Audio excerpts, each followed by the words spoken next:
북한 인권 컨퍼런스가 지난 4일 하와이 호놀룰루의 하와이 컨벤션 센터에서 400여 명이 참석한 가운데 개최됐습니다.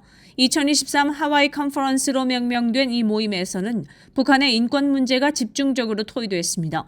컨퍼런스에는 민주주의를 위협하고 있는 북한 인권 실태를 조명하기 위해 줄리 터너 북한 인권 대사를 비롯해 이신화 외교부 북한 인권 국제협력 대사, 몰스텐 리버티 대학 법대학장, 그랜트 뉴삼 CPEC 코리아 회장, 스테픈 워퍼 아시아 다이얼로그 회장 등이 연사와 패널 사회로 참석했습니다. 이번 컨퍼런스는 주 호놀룰루 한국총영사관과 동서센터, 민주평통 글로벌 전략위원회, 민주평통 하와이협의회가 공동 주최했습니다.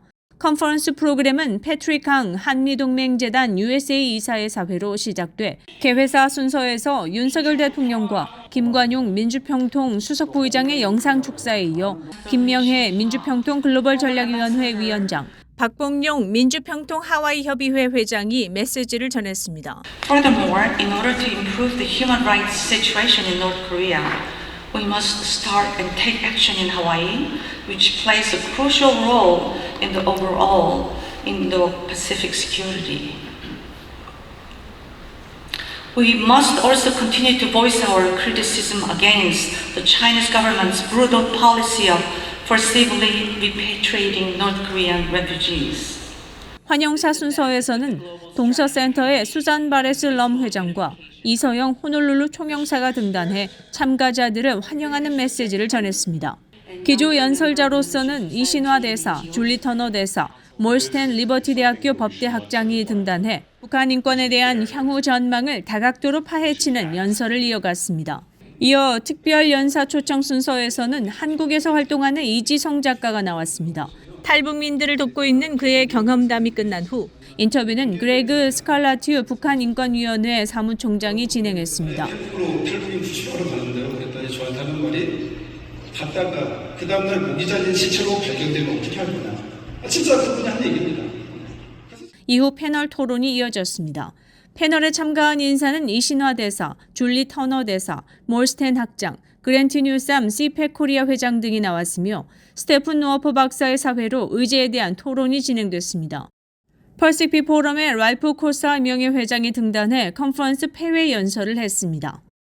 한편 이신화 대사는 윈티비아와의 인터뷰를 통해 북한의 인권 문제를 글로벌화함으로써 사례 대처를 용이하게 할 수 있을 것이라면서 향후 창의적으로 북한 문제를 해결하기 위해서는 젊은이들이 특히 MZ세대들이 나서야 한다고 강조했습니다.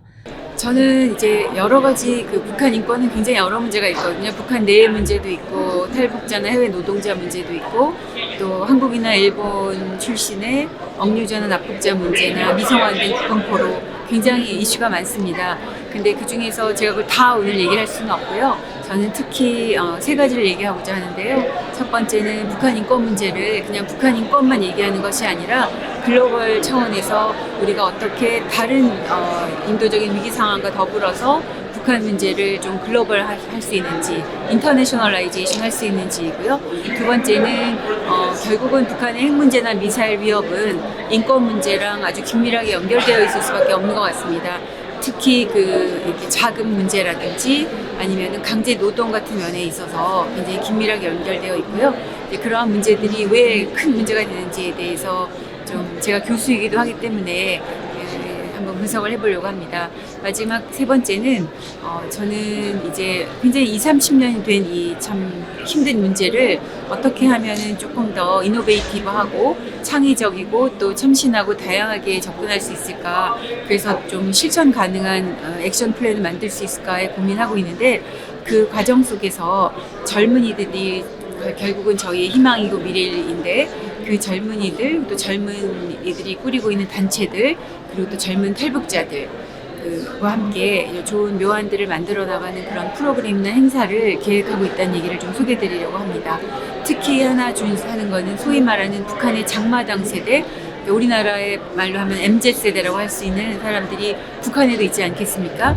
그 젊은 북한 친구들에게 북한 청소년들은 단지 북한 정권의 인권 유린의 피해자가 아니라 앞으로 본인들의 그 선택의 길을 택하고 그다음 직접 만들어가고 또 북한 전체를 변화할 수 있는 힘을 가진 변화의 주체라는 것을 알리기 위해서 정보 유입이나 다양한 그 출처를 통해서 이 친구들에게 힘을 실어주고 용기를 주고 또 인파워먼트라고 할까요? 힘을 부여하는 이제 그런 역할을 하겠다라는 메시지를 전달하고 싶습니다. 또 줄리 터너 대사는 이번 세미나가 북한 인권 운동에 대한 새로운 활력을 불어넣을 수 있는 기회라고 본다고 강조했습니다. Hi everyone. I'm so happy to be here today at the North Korean Human Rights Conference in Hawaii. This is an important opportunity to reinject some energy into the North Korean human rights conversation. It's amazing to see the large crowd that's gathered here today and the number of people that really have a heart for North Korea and want to see change that helps benefit the welfare of the North Korean people. 한편 이번 컨퍼런스 개최를 위해 퍼시피 포럼, 아시아 다이얼로그, 한미동맹재단 USA, 원 코리아 네트워크 등이 협찬했습니다. 400여 명의 참석자 중 절반 이상이 미국인들로 민주주의를 위협하고 있는 북한의 인권 실태에 대한 주류 사회의 커다란 관심을 보여주기도 했습니다. 하와이주에서는 처음으로 열린 북한 인권 주제 컨퍼런스는 남북한 평화통일 방안을 모색하는 동서 모임의 장소로 하와이를 선택함으로써 하와이의 지정학적 위치의 중요성을 대외적으로 인식시켰다는 지적입니다.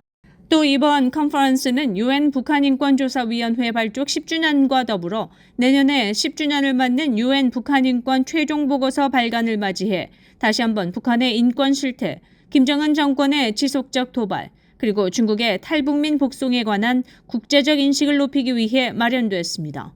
윈티비 뉴스투데이입니다.